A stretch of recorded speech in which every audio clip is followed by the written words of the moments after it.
The night air in Savannah carried the kind of stillness that makes you doubt whether life still moves beyond the cracked concrete walls of a ballpark left to decay.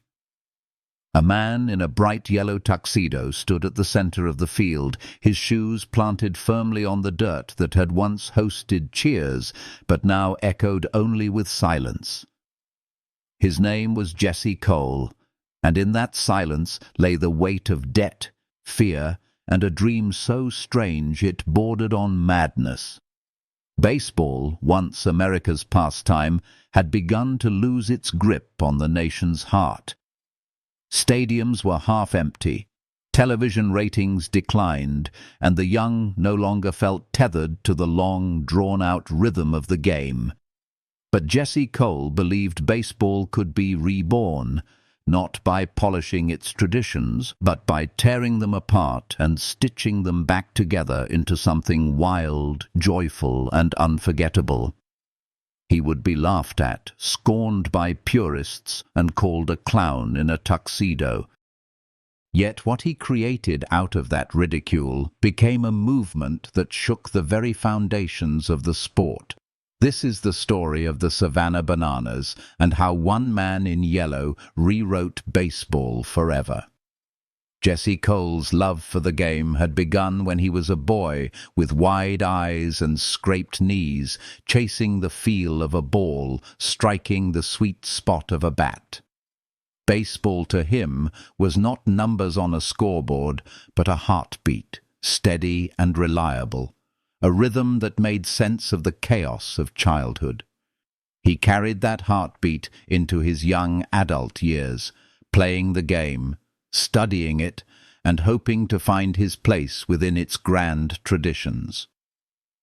But the reality of baseball off the diamond was not romantic. The business was brutal. Minor league teams lived on the edge of collapse, balancing thin budgets, empty seats, and promotions that rarely delivered. Jesse discovered this truth when he first took jobs with small clubs, hustling to make ends meet while trying to inject life into a system that resisted change. He was the man behind promotions so outrageous that even his colleagues shook their heads. Gas giveaways, circus acts in the stands, outlandish gimmicks to lure fans who had grown indifferent. Each attempt carried the spark of imagination but failed to solve the central problem. Baseball was losing its place in the modern entertainment landscape. The money ran out quickly.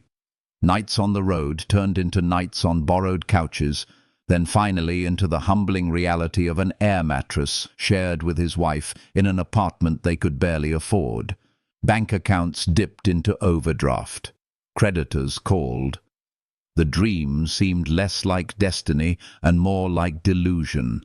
But within Jesse lived a stubborn refusal to let go. Failure could crush him financially, but it would not convince him that joy in baseball was impossible. He began to see the game not through the eyes of its guardians, but through the eyes of the people missing from the seats, children, families, casual fans who wanted to feel something more than silence between pitches. And in that perspective came the dangerous thought that would define his future. What if baseball itself wasn't broken, but the way it was being presented was? In 2016, he found his battleground. Savannah, Georgia, held a minor league team on life support. The stands were barren, the community uninterested, the future grim. When Jesse stepped forward to take control, people questioned his sanity. Why invest in a corpse? But where others saw ruin, Jesse saw a canvas. He chose a name so absurd it rang through the sports world like a joke. The Savannah Bananas. Reporters scoffed, traditionalists winced. Even locals raised their eyebrows. But Jesse wasn't after their approval. He was after their attention. In an age where indifference kills faster than hate, he understood that ridiculous was better than invisible. And so he donned his yellow tuxedo, the living embodiment of audacity, and made himself both the ringmaster and the lightning rod for the experiment to come. The early days were chaos stitched together with hope. Players, confused by their new roles, found themselves asked to dance between innings, to interact with fans, to step outside the safe cocoon of athlete and into the vulnerable world of entertainer. Coaches moonwalked to first base. Elderly women became the banana nanas cheer squad, shaking pom-poms with the same vigor that once hung laundry. A pep band blared brass notes into humid southern nights. The ballpark transformed into something between a carnival and a theatre, and fans began to trickle in, some to mock, others to witness the spectacle firsthand. Those who came expecting to laugh at the bananas often left laughing with them, a subtle but profound shift that fueled the next wave of creativity. But spectacle alone was not enough. Jesse knew that baseball's real weakness lay in its pace. The endless innings, the drawn-out pauses, the clockless drift of time had become unbearable in an era of streaming, scrolling, and swiping. To save the game, he had to rewrite its rules. Thus was born Banana Ball, a reinvention so radical it bordered on sacrilege. Games capped at 2 hours, no bunting, because bunting was surrender. Foul balls caught by fans counted as outs, suddenly turning the stands into a defensive weapon. Walks morphed into mad sprints, where the batter raced bases while the entire defense scrambled to catch him. Every tweak screamed urgency, unpredictability, and laughter. Baseball had always been about patience.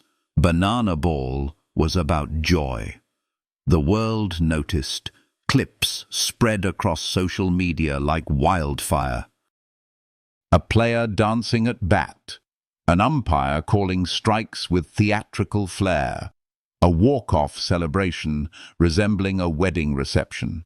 TikTok crowned the bananas kings of sports content, and within months, demand for tickets exceeded supply by miles.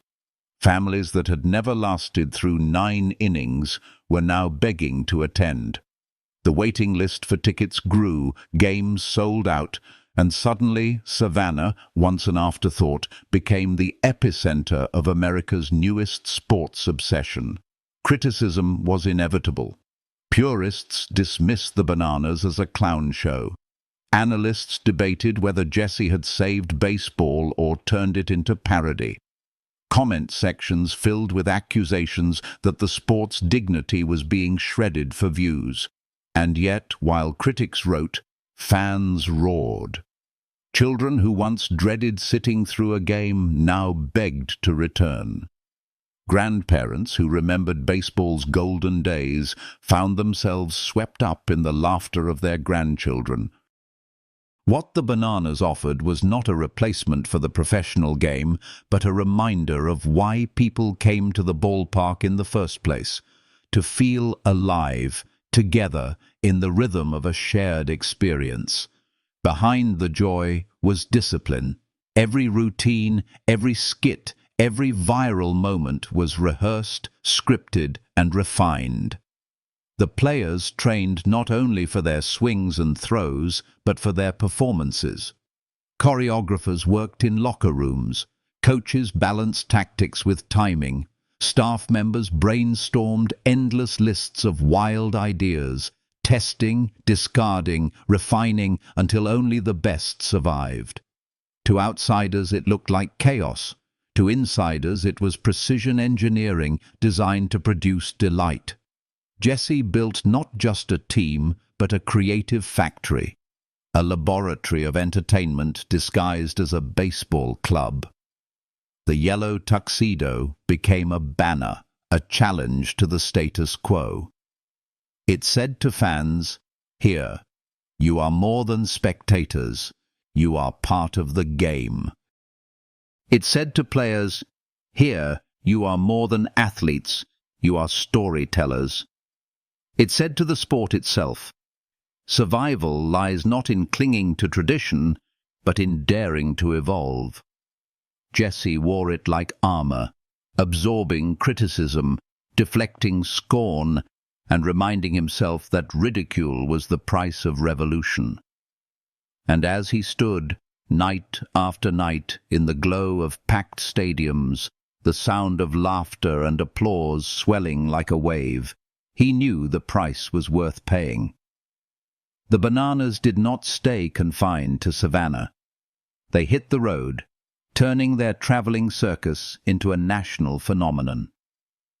From New York to Los Angeles, stadiums filled not out of loyalty, but out of curiosity that soon became devotion.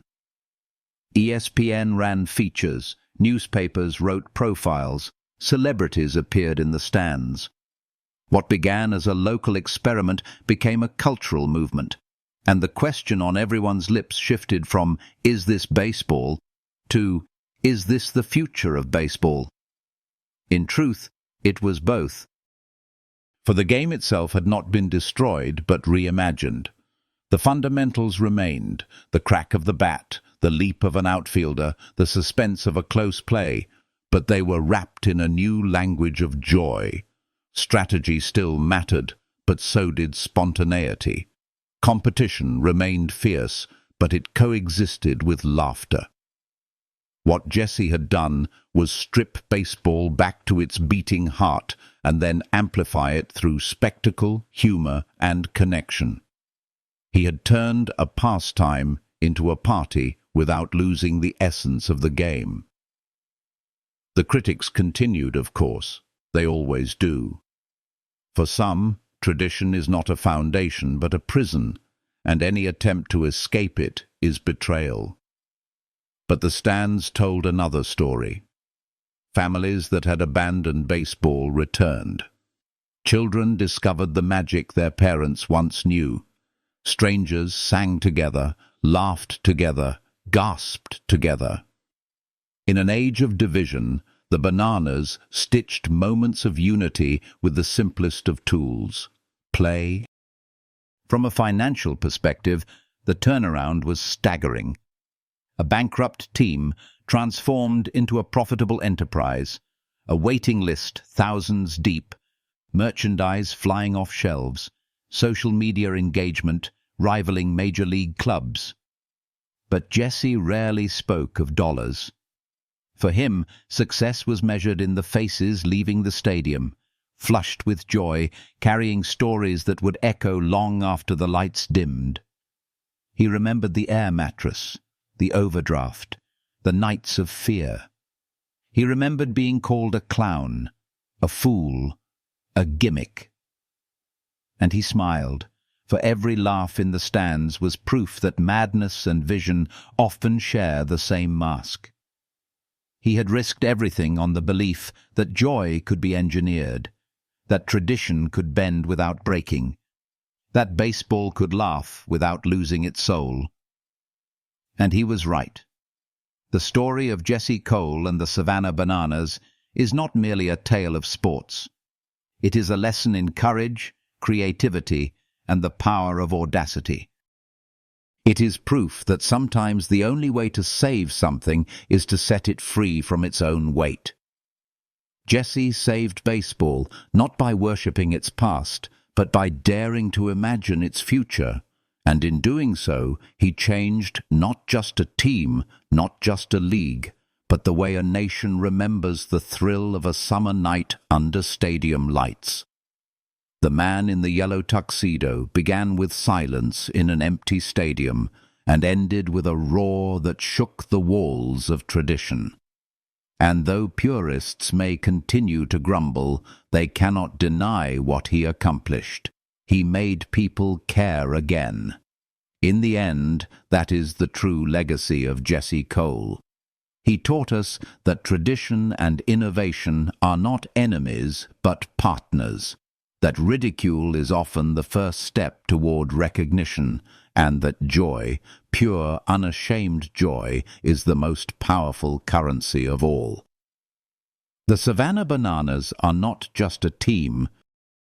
They are a movement, a reminder that the world belongs not to the cautious but to the bold, not to the critics but to the dreamers in yellow tuxedos who dare to make us smile.